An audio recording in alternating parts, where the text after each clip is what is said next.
उन्होंने उनकी जान बख्शी के लिए बड़ा बड़ा वेमेंटली और फोर्सफुली हाँ, और ये कहा गया था कि आप इसके लेन देन कर लें। वेरी इंटरेस्टिंग उनका है। हाँ, मैं चाहूंगी एजाज साहब को भी इन्वॉल्व कर ले, इस पे इंटरेस्टिंग गुफ्तगू हो रही है। एजाज साहब, फिर इसके बीच में कोई डील शील कोई हो सकती है? और साथ बड़ी ज़बरदस्त बात की है हफीजुल्लाह नईम साहब ने, मालिक साहब ने वैसे इसका हिंट दिया था, पाकिस्तान पीपल्स पार्टी और पाकिस्तान तहरीक इंसाफ, आपको ये पॉसिबिलिटी नज़र आ रही है? मेरे दोनों सीनियर है जी, हफीजुल्लाह नियाज़ी साहब भी और मालिक साहब भी, लेकिन मैं बतौर स्टूडेंट ऑफ हिस्ट्री और बतौर एक रिपोर्टर 2-3 बातें बयान करूंगा। नंबर 1, पहली बात तो ये है कि अभी रिसेंटली, ज़्यादा पुरानी बात नहीं, साल एक हुआ है, अमेरिकन जो स्टेट डिपार्टमेंट ने पेपर्स रिलीज किए हैं यूएस एम्बेसी की, टेलीग्राम्स जो है 70s की, जो कि क्लासिफाइड थी, कुछ उन्होंने ओपन कर दी थी, कुछ अभी भी ओपन किए। तो चीजें, हिस्टोरिकल रिकॉर्ड ये है कि अमेरिका का जुल्फकार अली भुट्टो को नीचे गिराने में कोई इतना रोल नहीं था जितना हम यहाँ पर बढ़ा चढ़ाकर बयान करते हैं। पहली बात तो ये। दूसरी बात ये है, और इसके अगर रेफरेंस चाहेंगे तो मैं रेफरेंस भी आपको पेश कर दूंगा। मैंने भी आपको बताया कि वो नई टेलीग्राम्स जो उनकी रिलीज हुई है वो देख लें, उसमें काफी सारी चीजें क्लियर हो जाती हैं। नंबर 2, देखिए, रिसेंट एग्जांपल देते हैं, सीआईए के डायरेक्टर आए थे पाकिस्तान में, और उनका पाकिस्तान में जो कंसर्न नंबर 1 था, जिसके लिए वो यहाँ पर आर्मी चीफ से भी मिले, दीगर लोगों से भी मिले, उनका कंसर्न नंबर 1 क्या था कि उनका एक एसेट है, उसका नाम है शकील आफरीदी। हाँ। उसामा बिन केस में वो गिरफ्तार है, उसको सजा दी, उसको रिलीज कर दे। क्या पाकिस्तान ने शकील आफरीदी को रिलीज कर दिया? नहीं। Answer is no. Answer is no. इससे थोड़ा सा पीछे चले जाते हैं। अमेरिका 2005 से 2012-13 तक भी, उस वक्त तक जब वो खुद डायरेक्ट तालिबान से नहीं हो चुका, पाकिस्तान के ऊपर इल्जाम लगाता रहा कि पाकिस्तान डबल गेम कर रहा है। यानी कि ट्रंप साहब ने इस पर ट्वीट भी किया था बकायदा।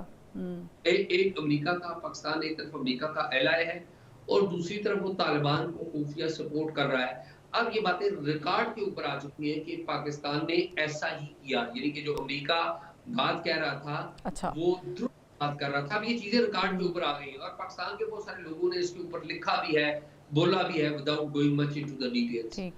दो बातें देखिए, पाकिस्तान की जब इस्टेब्लिशमेंट और इस्टेब्लिशमेंट के बड़े जब कोई ये फैसला करते हैं कि उन्होंने कोई काम करना है, तो ये वो अमेरिका की और किसी आलमी पावर की बात नहीं सुनते, बल्कि जहां पर मौका मिले उन्हें धोखा देने की भी पूरी कोशिश करते हैं और इनकार भी करते हैं।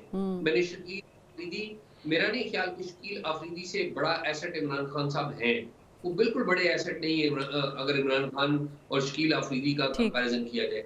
तो पहली बात तो ये है कि मुझे नहीं लगता कि खान साहब के हवाले से अमेरिका का डर यहाँ पर था। हाँ, एक डर जो मुझे जाती तौर पे पता है वो पाकिस्तान में है, ट्रंप आने का।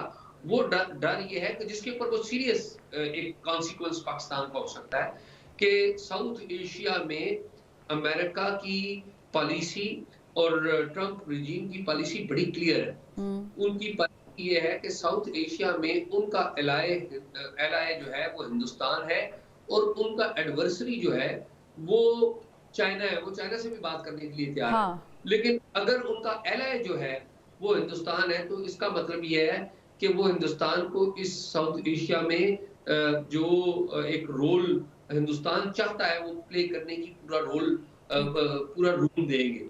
तो जाहिर है सिचुएशन अनफॉर्चुनेटली पाकिस्तान हिंदुस्तान की रही है, तो उसमें कोई गॉड फॉरबिड कोई ऐसा वैसा वाकया होता है तो वो पाकिस्तान के लिए इतना अच्छा नहीं होगा, हमारे लिए अच्छा नहीं होगा एज और जाहिर है कि एफिलिएशन इंडिया के साथ अमेरिका की सबके साथ कोई ढकी छुपी बात नहीं। एक ब्रेक का कहा जा रहा है, मुझे क्विकली एक ब्रेक लेते हैं, फिर जो इन टॉपिक में डिस्कस करना चाह रही हूँ, क्योंकि सीनियर साहब ही बैठे हुए हैं, हमारे उस्ताद भी बैठे हुए हैं, हफीजुल्लाह नईम साहब और मालिक साहब, उनसे डिस्कस करते हैं एक ब्रेक के बाद। Welcome back. मालिक साहब, ये जो पैका एक्ट है इसके बड़े फ़वाइद बयान किए जा रहे हैं, ख़ास तौर पे अता तारड़ साहब की जानिब से, कि ये किस तरह सहाफ़त को महफूज बना सकता है या बनाएगा। आप मुझे बता दें, आप इतनी देर से सहाफ़त कर रहे हैं, ये हमें बहुत ज़रूरी दरकार था और इसी तरीके से दरकार था जिस तरीके से ये सब कुछ हुआ? देखिए, ये एक शर्मनाक काला कानून है ये 3 बॉडीज़ बना रहे हैं, एक अथॉरिटी बना रहे हैं, नई इन्वेस्टिगेशन एजेंसी बना रहे हैं, फिर ट्रिब्यूनल्स बना रहे हैं जो फेडरल गवर्नमेंट खुद अपॉइंट करेगी। इनकी स्वीपिंग पावर्स हैं, वेग पावर्स हैं, उसमें अब्यूज़ ऑफ पावर इतना होगा कि जिसकी आप सोच भी नहीं कर सकता। और ये क्रिमिनलाइज कर दिया इन्होंने एक सिविल क्राइम को, उसको क्रिमिनलाइज कर दिया, इसको वेपनाइज करेंगे। और ये मसला जर्नलिस्टों का नहीं है, ये फरवा बताना लोगों को बड़ा ज़रूरी है कि आम लोगों का मसला है। हाँ। हर बंदा जो टेलीफोन उठा के फिर रहा है, ये उसका मसला है, हर यंग बंदे का मसला है।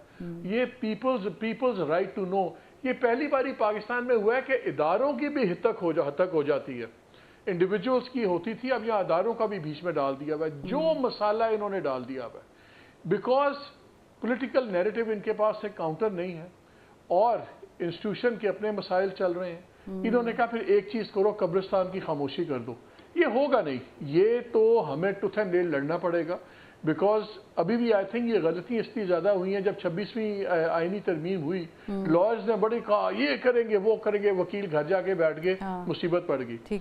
हमें लोगों को कहा, हम लोगों को कहा गया जी आप हर बारी कोई, कभी वो प्राइम मिनिस्टर बदलते रहते हैं, कभी मियां साहब थे, कभी इमरान खान थे, आप शक्ल नहीं दिखाएंगे, आप तकरीर नहीं चलाएंगे। आजकल आप देखते हैं हम लोग प्रोग्राम्स में नाम लेते हैं लेकिन खबरों में चलता है बानी चेयरमैन, आप नाम नहीं लेंगे। ये चीजें मीडिया ने गलती की जो मानी। आप कह रहे हैं कि इसको मानना नहीं है, इसको इसके साथ लड़ना है। मेरे पास वक्त की बहुत कमी है, मैं चाहूंगी कानून आई थिंक हमारा तो अब डिमांड ये नहीं होनी चाहिए कि कानून अमेंड हो। मेरी तो ये है, मैं तो तमाम दोस्तों कह रहा हूँ कि ये कानून यकसर खत्म हो, आप नया बनाएं।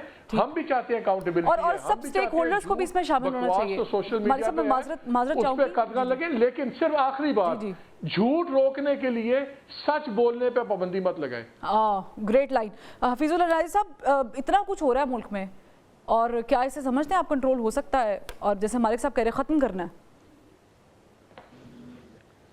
पहले तो जो है ना एक शेर आपने पढ़ा था, उसके बाद उसे मैं मैच करना था एक और शेर। कहानी में नए किरदार शामिल हो गए हैं, नहीं मालूम अब किस ढप ये तमाशा खत्म होगा। तो फिर आपके सवाल के जवाब में आपने कहा फवायद बयान किए, मैं कहता हूँ नहीं फवायद नहीं, फजाइल बयान किए हैं।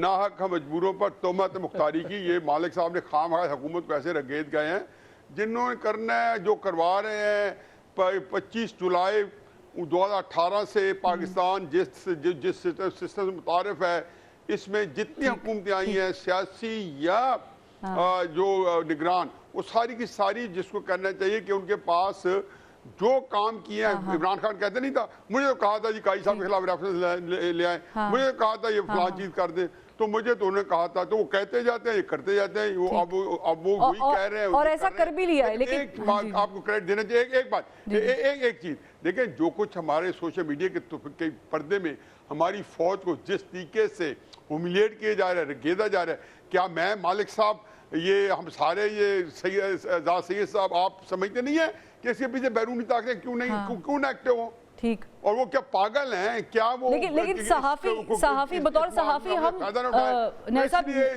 नेशनल इंटरेस्ट को हिट भी नहीं करते, नहीं नजर आता। ठीक, exactly, I totally agree with you. लेकिन एजाज साहब, आपकी इस पे क्या राय है? आप भी अग्री करते हैं? आपको लगता है कि अब ये हमें उठना पड़ेगा, इस पे बात करनी पड़ेगी?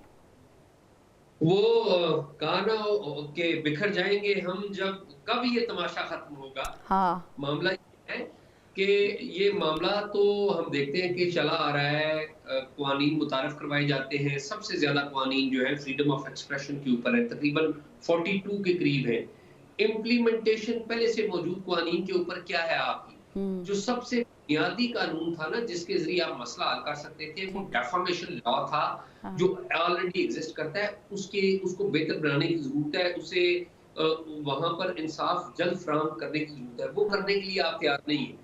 बेसिकली आपने मेन स्ट्रीम मीडिया कब्जा कर दिया हुआ है।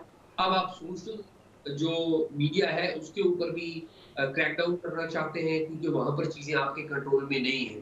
जो टेलीविजन चैनल्स के ऊपर आप दिखाती हैं या हम सारे दिखाते हैं या बोलते हैं, वो ये ऑफिशियली कंट्रोल्ड ट्रूथ है, ऑफिशियली अप्रूव्ड ट्रूथ है, ठीक है।